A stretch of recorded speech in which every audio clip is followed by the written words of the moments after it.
All right, so this is Silhouette Cameo using marker, and we're making certificate of marriage, or if you need to sign a document or something like that, or just marker use in general, because I haven't found a lot of videos on that, and I really didn't want to make any videos on this, but I feel bad for the poor bastards that got to go through what I went through to figure this out. So I have a couple of these certificate of marriages. The first thing I did was I tried to measure it on paper with calipers and line it up in here. That was way too much work. And then I thought about just dragging the image in. So I scanned it. I dragged the image in. Go back. Okay. So this is the image on the background, just using as a template where I want to put my letters. So if you come over here. So first thing I want to do is, this might be off. I just did this. It came out perfect. This one might be off because the way I printed it out. But I measured what the actual width and length is. And this is 9 3/4 by 7 5/8. So if you come back here, I'm going to scale this. My last one, this one's off a little bit because I just printed this as a practice run. I'm going to grab this and drag it until I get those real world dimensions. And let's see, which one do I want to be accurate? I want the height to be accurate. I don't care about the width right now. So right now it's at 8 inches. I'm going to drag it down to 7 5/8, which I think is 7 6/25. Okay. Now, when I did that, where's my length? There's my length. My length is 9.4. Which real world is actually 9.75. So these aren't scaling accurately. And that's okay, because if it's off this way, it's just going to be off on the line. I don't care. If it's off this way, like it is now, these letters aren't going to line up. Okay, so I want those letters to line up. So you double click the letter. I already put the font on there. I used... was it Snell Roundhand? I think it was the only cursive font I had on here. If you double click them, that gives you the arrow to move it. And it's a real pain on the Mac. And of course you would want to center these and everything, but this is whatever.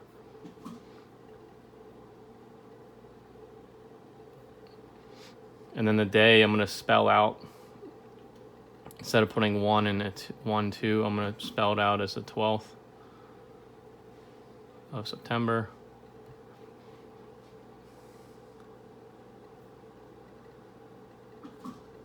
And obviously there's just some fake names. Now, I couldn't figure out how to lock the image. Notice I keep accidentally moving the background image. So, it'd be nice to lock that, but I'm not going to do that right now. Just be aware if you move it to move it back. The other thing is I use this top right as my datum point. So if you come back over here. So if you're really doing this, you're going to want to do some practice runs. So you're going to want to scan the image in a photocopier and align it to this top right as your datum point, just because that's just the size of this. That's what I'm using. And then I can practice all day long on photocopies.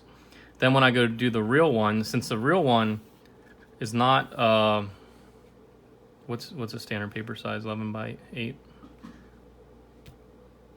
Since it's not standard paper size, this is why we're doing this, because it didn't fit in the printer or whatever. And it's going to look pretty good with the pen. But you want to use a photocopy, and then the photocopy is going to be longer than it actually is. So when I go to do the real one, this probably isn't going to work because of the way I photocopied this. Again, I just did this 20 times, and it worked really good, but I don't want to put the real people's names on camera, so this might be off a little bit, but it doesn't matter. You'll get the point of what we're trying to accomplish.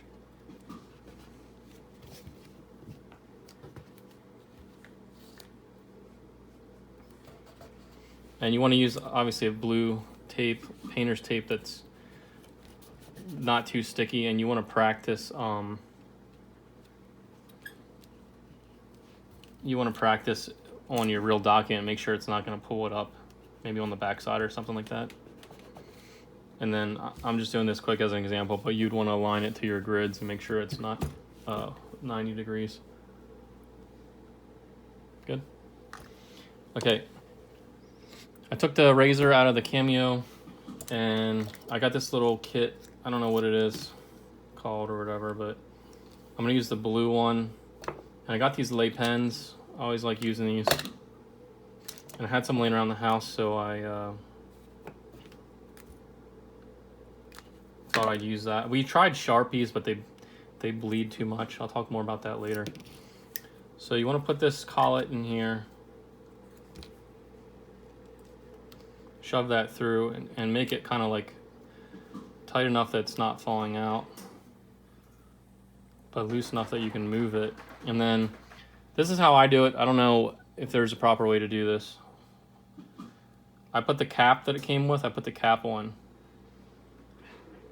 And then I tighten it from there. And then that means that this is sticking out the amount that this cap is. If you don't have that cap,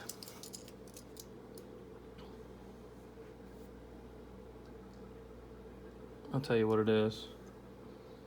It is 0.115, call it 115. So 0.115 inch, that's how much that's sticking out. Now I did play with this more or less. I took it in and out like 20 thousandths. I couldn't tell a difference on the paper.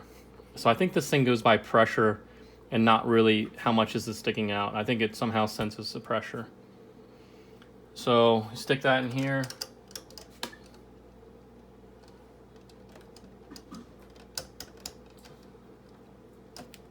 Oh, okay, don't do it that way. I'm an idiot. And then I'm gonna go to send on here. And I turn my force all the way down to 1. I just found no need to really have that up high. I've had it up to like all the way up to 15. It does make a little bit of a difference, but I have a bleeding problem right now. I'll show you towards the end. So that should be good. Let me throw this in.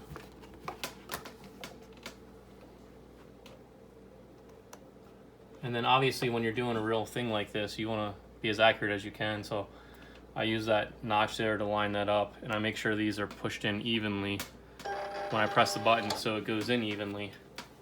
So now I'm connected to Bluetooth.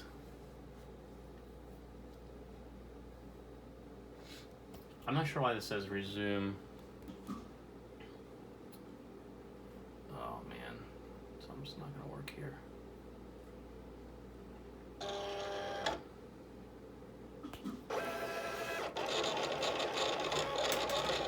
Huh. Alright, I was trying to film that in one shot. That didn't work.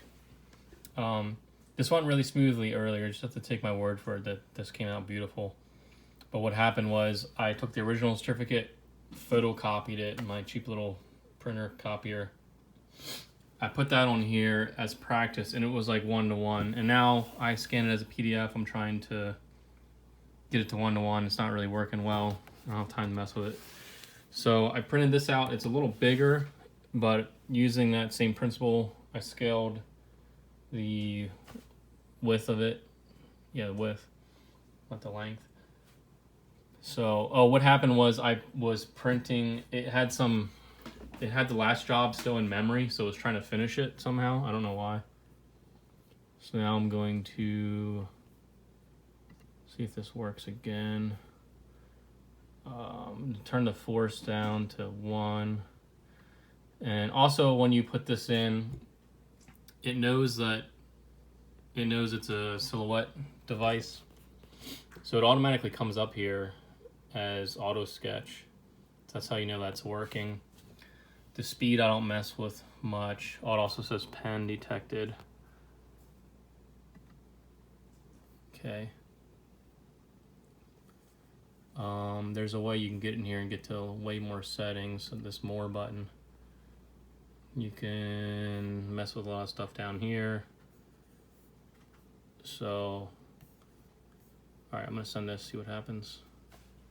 Hopefully it cleared the old memory. Now there's a problem on here I want to talk about. All right. Already it's not lining up super great, which is okay because if you do the measurements properly, it'll be fine. I'm kind of rushing through this for demonstration purposes.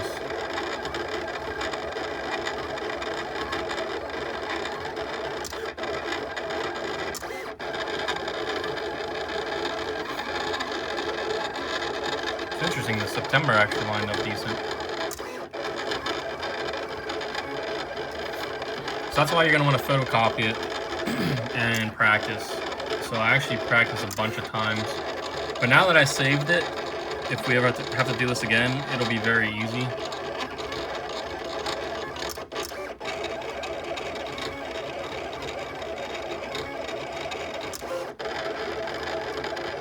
I'm going to show you a mistake that happens in this machine that I cannot figure out.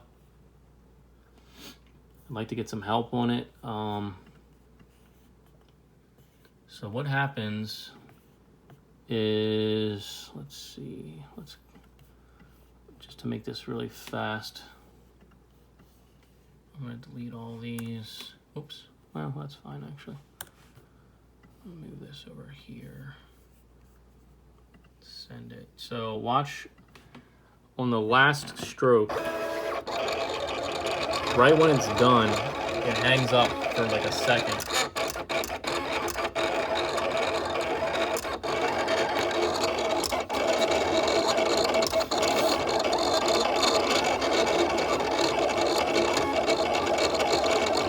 Right there, see that? It's bleeding right now. And now I've been tuning these settings and you can't really see where it happened. But when you have a bigger marker, especially I had not a Sharpie, like the fine point Sharpie, it was bleeding really bad, ruining projects. And there's only one way to figure out how to stop it, and I'll show you. You have to just this is why you got to practice on the photocopy, and look at the last point where it stops.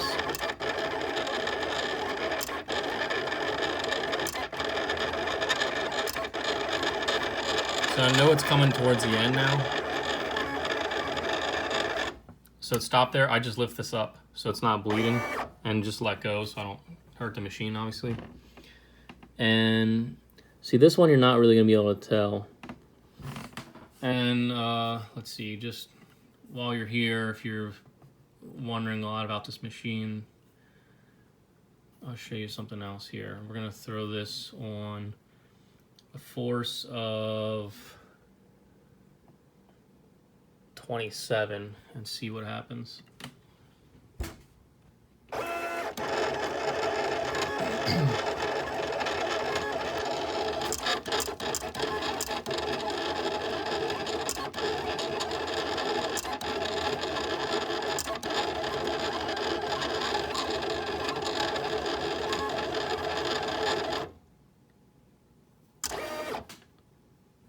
So you can actually see it bleeding.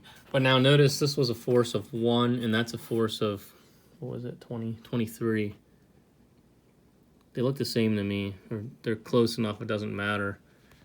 I did notice doing this a few times, it started to round the tip out on the lay pen. I don't know if I mentioned this, but these are 0.3 millimeter. These are really nice pens. Japan. Oh, last thing.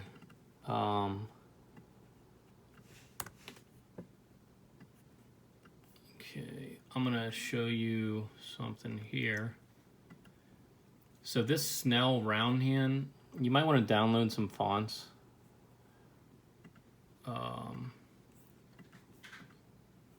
Actually, you know what a quick way to change the font is? You can just scale this thing. Let me put this.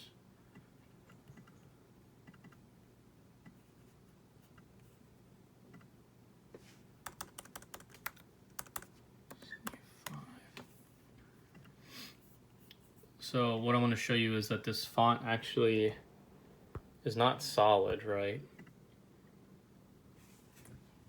So I'm kind of cheating because because that's all bleeding together and making one letter. But you can see this font is actually looks like that.